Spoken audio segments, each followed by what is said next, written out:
बिस्मिल्लाहिर्रहमानुर्रहीम।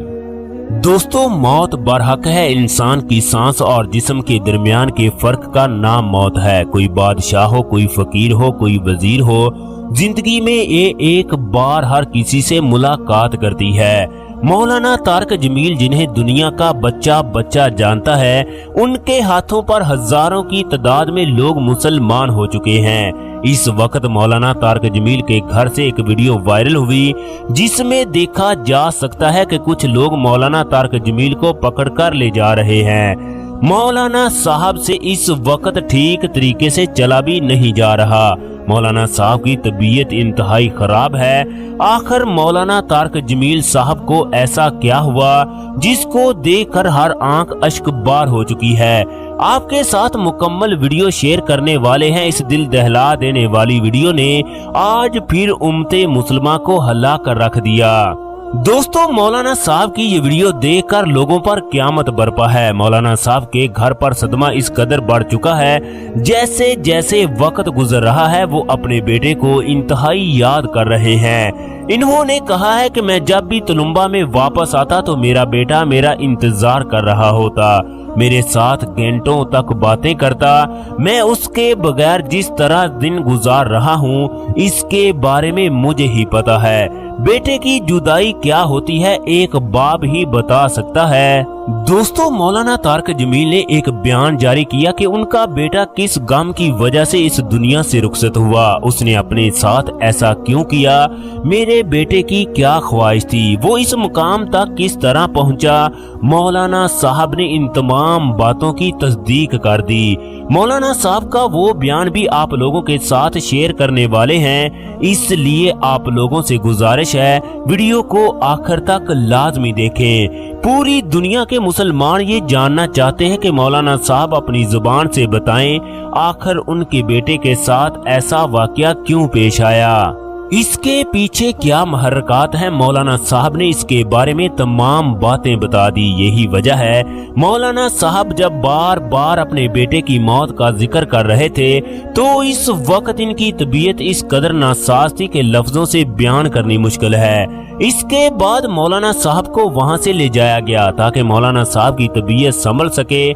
अभी video share करने वाले हैं, लेकिन इससे पहले आप लोगों को बता दें, आसम जमील के एक दोस्त ने तहलका खेज इंकशाफात किए हैं, अपने आप को खत्म करने की असल वजह बताई है, जिसको सुनकर आज हर कोई गमज़दा है। मौलाना तारक जमील, जिन्होंने अपने बेटे की जय नमाज अदा करते हुए एक पागल जो कि आसम को मियाँ मियाँ पुकारता था, वो गलियों में आसम जमील को ढूंढता है।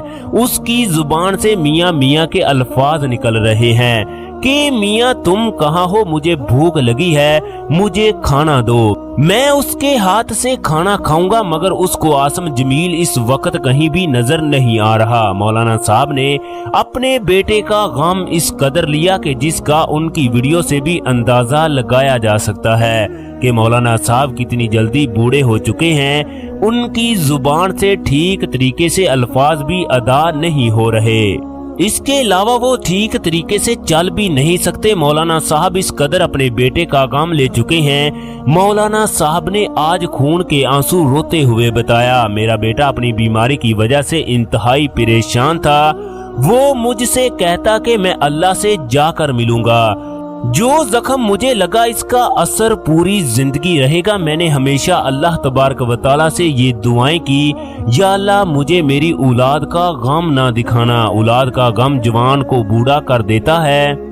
दोस्तों, आसम जमील के साथ बचपन में ऐसा कौन सा वाकया पेश आया जिसने मौलाना साहब के बेटे की जिंदगी बर्बाद कर दी। आसम जमील के बारे में मौलाना साहब ने अपने बयान में क्या कहा, मगर वो कौन था जो आसम मुनीर को पुरानी बातें याद करवाता, जिसकी वजह से वो डिप्रेशन में चला जाता।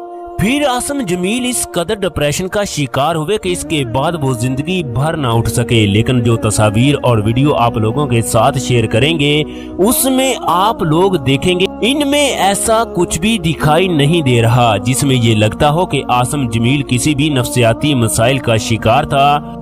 दूसरी तरफ तारिक जमील की बेगम की जानब से भी एक बयान में पूरी उम्मते मुसलमान से उनके लिए खुसूसी दुआओं की अपील की गई। आज एक माँ और एक बाप के साथ क्या गुजर रही है, इसका अंदाजा वही शख्स लगा सकता है जिसके साथ इस तरह का वाकया पेश हुआ। दोस्तों, मौलाना तारिक जमील इस उम्र में भी अपनी सेहत का इंतहाई ख्याल रखते हैं। मौलाना साहब इस उम्र में भी जवान हैं। आज वो जवान बाप किस तरह अचानक बूढ़ा हो गया। मौलाना साहब इस कदर कमजोर हो चुके हैं, वो अपने पाँव के सहारे चल भी नहीं सकते। जवान बेटे का इस दुनिया से जाना इंसान को हिला कर रख देता है। उस दिन उसे दुनिया की कोई चीज भी अच्छी नहीं लगती। मौलाना साहब ने अपने बेटे के बारे में बताते हुए कहा, इस वक्त मेरे दिल की कैफियत वही जानता है जिसने पूरी दुनिया को बताया। इंसान सब्र के अलावा कुछ भी नहीं कर सकता। मौलाना साहब बार बार अपने बेटे की बातें करके रोने लगते हैं। उनकी हालत गैर हो जाती है, फिर वो 2 घंटे तक बातें भी नहीं कर सकते। मौलाना साहब बताने लगे कि मेरा बेटा मुझसे एक ही गुजारिश करता, मेरे दिल की ख्वाहिश है कि मैं सारा दिन आपसे अल्लाह की बातें सुनूं। मेरा ज्यादा बोलने की वजह से सर दर्द करने लगता है। मुझे डॉक्टरों ने ज्यादा बोलने से मना किया था, मगर मेरा बेटा भी मुझे मजबूर कर देता मैं अल्लाह तबारक व तआला की बातें करूं। मौलाना साहब बताने लगे कि मेरा बेटा सारा दिन अल्लाह तबारक व तआला का विर्द करता, मगर वो कभी भी ना थकता। पूरा पाकिस्तान जानता था कि आखिर मौलाना साहब के बेटे के साथ क्या हुआ। आसिम जमील के दोस्त ने इंकशाफात किए हैं कि उनका दोस्त इंतहाई नेक और मोहब्बत करने वाला था।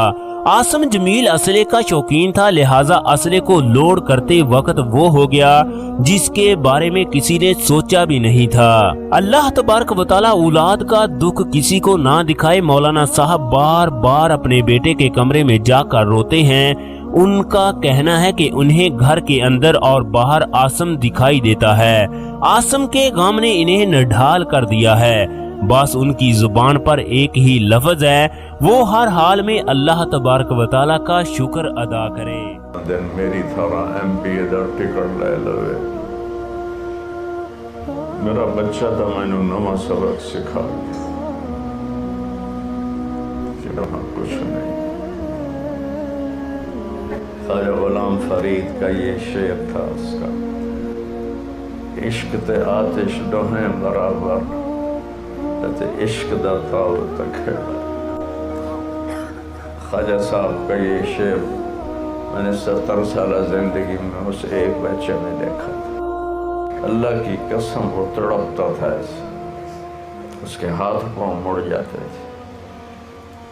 मैं जब कभी बच्चों में अल्लाह के नबी की बात करता या अल्लाह की बात करता, वो गिर जाता था।